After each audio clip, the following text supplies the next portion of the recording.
कौन है ये लोधी, कहां से आए हैं लोधी, या फिर किसके वंशज हैं लोधी? तो आइए जानते हैं इस वीडियो में विस्तार से। तो चलिए शुरू करते हैं। लोधी एक महान जाति।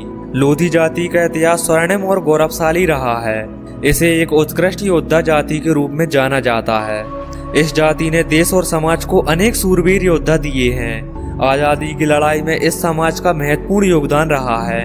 1857 की क्रांति तो देश के इतिहास में दर्ज है, लेकिन अंग्रेजों के खिलाफ पहली क्रांति 1842 में दमोह में बुंदेल विद्रोह के रूप में हुई थी, जिसमें लोधी समाज के लोगों ने एक महत्वपूर्ण भूमिका निभाई थी।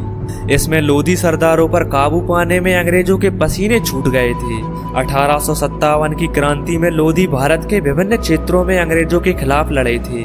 लोधी मुख्यतः मध्य प्रदेश, उत्तर प्रदेश, छत्तीसगढ़, उत्तराखंड, राजस्थान, दिल्ली आदि राज्यों में बहुत अधिक जनसंख्या के साथ निवास करते हैं। मध्य प्रदेश में इनकी सर्वाधिक आबादी है और माना जाता है कि यहाँ इस जाति के लोग उत्तर प्रदेश से विस्थापित होकर बस गए थे। लोधी शब्द की उत्पत्ति कैसे हुई?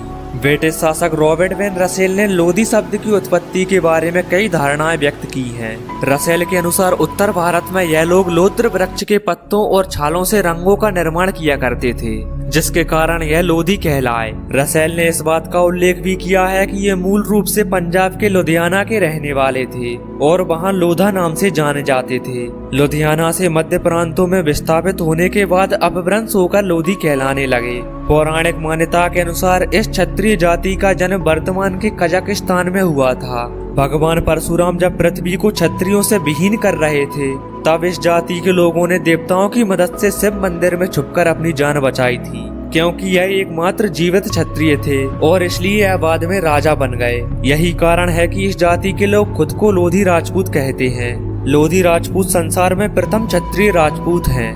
लोधियों को संसार का प्रथम क्षत्रिय होने का गौरव भी प्राप्त है। कर्नल जेम्स डॉट के अनुसार लोधी परमार राजपूतों की ही शाखा है। और आपको बता दूं, लोधा, लोधी या लोध तीनों एक ही जाति हैं, जो कि भारत में पाई जाने वाली प्राचीन चंद्रवंशी क्षत्रिय जाति है। लोधी क्षत्रियों का मूल स्थान पंजाब का लुधियाना प्रांत है। पंजाब का लुधियाना प्रांत लोधी क्षत्रियों ने ही बसाया था। भारत में लोधा क्षत्रिय कुछ राज्यों में अन्य पिछड़ा वर्ग और कुछ राज्यों में सामान्य वर्ग में आते हैं। लोधी राजपूतों का गढ़ लोद्रवागढ़। लोद्रवागढ़ राजस्थान के 36 राजवंशों में परमार वंश के प्रसिद्ध शाखा लोधी राजपूतों का एक वैभवशाली राज्य था। इस प्रकार यह आज के लोधी राजपूतों की राजधानी थी। आपको बता दें कि लोद्रवागढ़ राजस्थान के जैसलमेर से 10 किलोमीटर की दूरी पर स्थित है, जो राजस्थान के लोधी क्षत्रियों की राजधानी थी। लोद्रवागढ़ के राजा नृप भानु सिंह लोधी एक वीर और बेहद पराक्रमी राजा थे, जिसका प्रमाण कर्नल जेम्स टॉड की किताब राजस्थान का इतिहास के पृष्ठ क्रमांक 51 में मिलता है। आपको बता दें कि लगभग 10वीं शताब्दी के आसपास राजस्थान में लोद्रवागढ़ एक बेहद शक्तिशाली राज्य था, जिसके पराक्रम से पूरे राजस्थान में इस राज्य और इसके राजा नृप भानु सिंह का काफी प्रभाव था।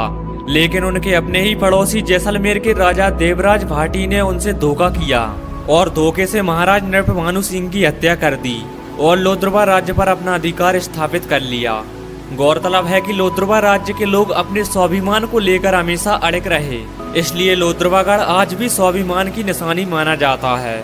हालांकि राजा देवराज की नीच हरकतों के कारण लोद्रवा की प्रजा को उनके राजा नृप भानु की हत्या किए जाने के बाद वहां से पलायन करना पड़ा। इसी पलायन में ठाकुर खजान सिंह लोधी के पूर्वज लोद्रवा से ब्रज क्षेत्र में आकर बस गए और मथुरिया लोधी राजपूत कहलाए।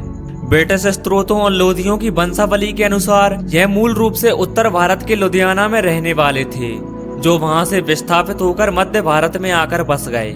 ऐसा करने से उनके सामाजिक स्तर में उत्थान हुआ। नई जगहों पर उन्हें उच्चतम कृषि जाति के रूप में स्थान दिया गया।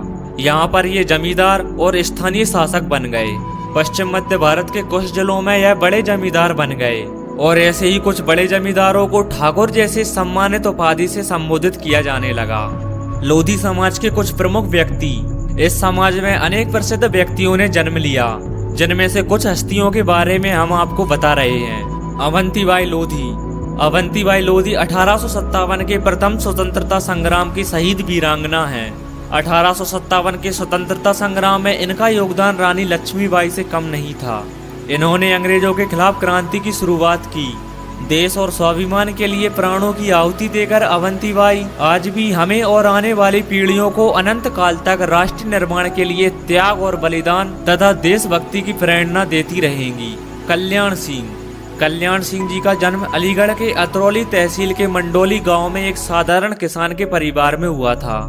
एक हिंदूवादी नेता के रूप में मशहूर कल्याण सिंह उस समय उत्तर प्रदेश के मुख्यमंत्री बने थे जब देश में कांग्रेस पार्टी का वर्चस्व था।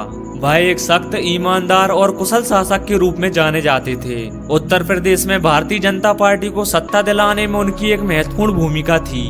उमा भारती एक जुझारू राजनेता, हिंदू धर्म प्रचारक और समाज सेवी हैं। इनका जन्म 3 मई 1959 में टीकमगढ़ मध्य प्रदेश के एक लोधी परिवार में हुआ था। उमा भारती ने साध्वी से मुख्यमंत्री तक का एक लंबा राजनीतिक सफर तय किया है। उन्होंने अटल बिहारी वाजपेयी की सरकार में मानव संसाधन, खेल, पर्यटन, युवा मामलों, कोयला और खाद्यान्न मंत्री का पदभार संभाला है। 2003 में वह मध्य प्रदेश की मुख्यमंत्री बनी थी। साक्षी महाराज का जन्म 12 जनवरी 1956 को कासगंज जिले के एक लोधी परिवार में हुआ था। उन्होंने अपने राजनीतिक करियर की शुरुआत 1990 में भारतीय जनता पार्टी के साथ शुरू की थी। 1996, 98 और 2014 में वे लोकसभा के लिए चुने गए और साल 2000 में उन्हें राज्यसभा के लिए नॉमिनेट किया गया था। तो दोस्तों, उम्मीद है वीडियो अच्छा लगा होगा। यदि वीडियो अच्छा लगा है तो वीडियो को लाइक और चैनल को सब्सक्राइब जरूर करें। Thanks for watching this video.